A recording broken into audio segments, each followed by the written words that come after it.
প্রিয় নবম দশম শ্রেণীর শিক্ষার্থীরা এবং যারা এসএসসি পরীক্ষার্থী রয়েছে, আমরা আজকে উচ্চতর গণিতের 14 অধ্যায় অর্থাৎ সম্ভাবনা অধ্যায়ের উদাহরণ 4 এবং 5, যেটা 309 পৃষ্ঠায় রয়েছে, এটা সলভ করছি। ইতিপূর্বে আগের পার্টগুলো যারা দেখোনি, আমরা ভিডিও নিচে প্লে লিস্টের লিঙ্ক দিয়ে দিই, সেখান থেকে দেখে নেবে।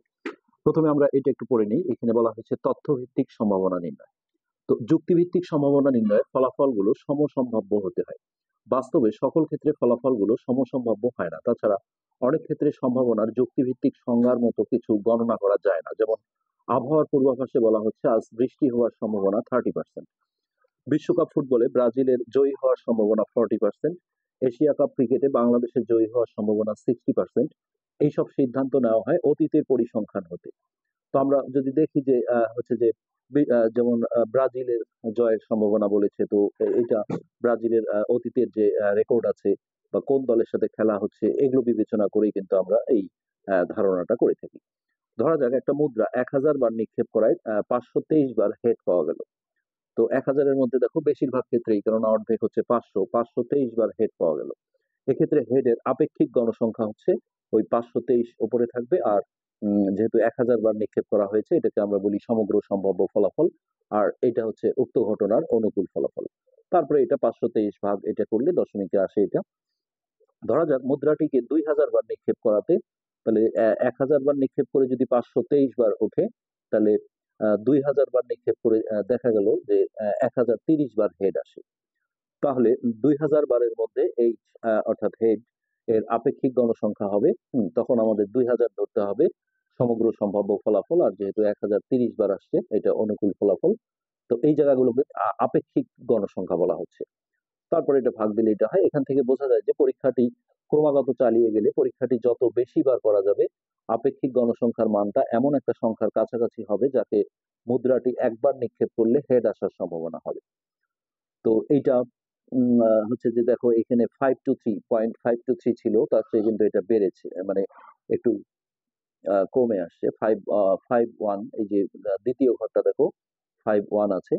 তো এইভাবে বলা হচ্ছে যে যেহেতু সম্ভাবনাটা আমরা দেখছি যে হেড আসার সম্ভাবনাই বেশি হচ্ছে, হ্যাঁ, তাহলে এটা যতবারই নিক্ষেপ করা হবে হেড আসার সম্ভাবনা বেশি থাকবে। একেই তথ্যভিত্তিক সম্ভাবনা বলা হয়। যেমন এখানে ব্রাজিলের জয়ের সম্ভাবনা 40% বলেছে, বা বাংলাদেশের জয়ী হওয়ার সম্ভাবনা 60%, তাহলে এটা অতীত রেকর্ড থেকে কিন্তু হিসাব করা হয়েছে। এরপর আমরা দেখবো 4 উদাহরণ। আবহাওয়া দপ্তর থেকে পাওয়া রিপোর্ট অনুযায়ী জুলাই মাসে ঢাকা শহরে 21 দিন বৃষ্টি হয়েছে। তাহলে 8ই জুলাই বৃষ্টি হওয়ার সম্ভাবনা কত? তো যেহেতু জুলাই মাস 31 দিনে হয় এবং জুলাই মাসে 21 দিন বৃষ্টি হয়েছে, তাহলে যে কোনো একদিন বৃষ্টি হওয়ার সম্ভাবনা হবে। এখানে সমগ্র সম্ভাব্য ফলাফল হচ্ছে 31 টোটালটা। আর যেহেতু 21 দিন বৃষ্টি হয়েছে, তাহলে 21 থাকবে ওপরে, এটা হচ্ছে ওই ঘটনার অনুকূল ফলাফল। তাহলে অতএব 8ই জুলাই বৃষ্টি হওয়ার সম্ভাবনা হচ্ছে 21/31। এরপর উদাহরণ 5। কোন একটা নির্দিষ্ট এলাকায় জরিপে দেখা গেল 65 জন প্রথম আলো, 40 জন ভোরের কাগজ, 45 জন জনকণ্ঠ, 52 জন যুগান্তর পত্রিকা পড়ে। এদের মধ্য হতে একজনকে দৈবভাবে নির্বাচন করলে তিনি যুগান্তর পত্রিকা পড়েন, এর সম্ভাবনা কত হবে? তিনি প্রথম আলো পড়েন না, এর সম্ভাবনা কত হবে? তো এটা আমাদের একটু করার বিষয় আছে। উদাহরণ 5। তো প্রথমে আমাদের যেহেতু সমগ্র সম্ভাব্য ফলাফল প্রয়োজন আছে, তাহলে টোটাল কতজন পত্রিকা পড়ে সেটা আমাদের বের করতে হবে। মোট পত্রিকা পড়েন, যে যে পত্রিকায় পড়ুক টোটাল করতে হবে, অর্থাৎ 65 প্লাস 40 প্লাস 45 প্লাস 52। তো এইটা যোগ করে আমরা পাবো 5 আর 2 7, 7 5 12, 2 হাতে 1, 5 আর 1 6, 6 আর 4 10, 10 আর 4 14, 15 16 17 18 19 20, অর্থাৎ 202 জন। তো এটা হচ্ছে আমাদের সমগ্র সম্ভাব্য ফলাফল ধরতে হবে। তো এখন যুগান্তর পত্রিকা পড়েন এইটা চাওয়া হয়েছে, তাহলে যুগান্তর পড়ে হচ্ছে 52 জন, যুগান্তর পড়েন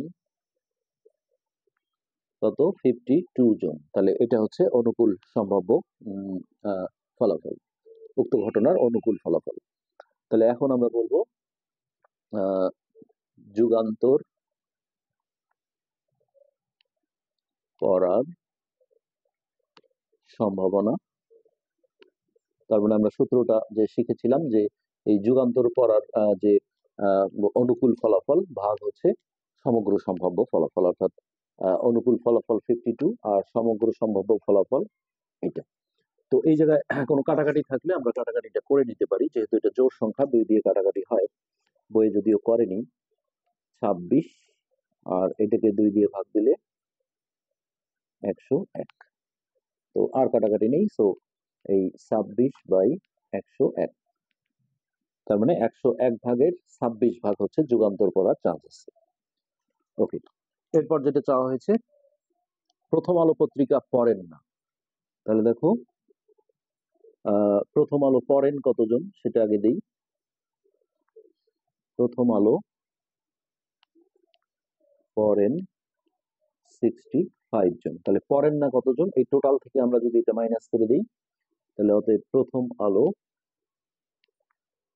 পড়েন না, এটা হবে 202 মাইনাস 65 জন। তো এটা 137 জন। এখন এই যে প্রথম আলো পত্রিকা পড়েন না, তার অনুকূল ফলাফল এটা ধরবো আমরা, আর সমগ্র সম্ভাব্য ফলাফল হচ্ছে টোটাল যেটা ছিল 202 জন। তাহলে এখন আমরা বলবো, অঙ্কগুলো সহজ আসলে, প্রথম আলো পড়েন না এর সম্ভাবনা। তাহলে উপরে থাকবে এর অনুকূল ফলাফল অর্থাৎ 137, আর নিচে হচ্ছে সমগ্র সম্ভাব্য ফলাফল যেটা 202। তো এটার কোনো কাটাকাটি ছিল না, যার কারণে আমাদের এটাই হবে অ্যান্সার। তো এইটা আশা করি বুঝতে পেরেছো। আমরা আজকের এই পার্ট এখানে শেষ করছি, পরবর্তী পার্ট দেখার আমন্ত্রণ রইল। ধন্যবাদ।